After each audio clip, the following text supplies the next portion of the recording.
Welcome to Burlap Teachers. Enjoy the video.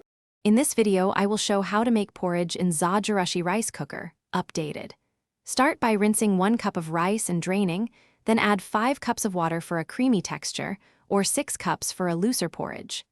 Add a pinch of salt and optional ginger or garlic now. Close the lid and set the porridge menu if available, or use the porridge setting for consistent heat and timing. Warm up the process by explaining gentle heat control and timely stirring. Keep the lid closed to maintain steam and only stir briefly at the 20-minute mark to stop sticking.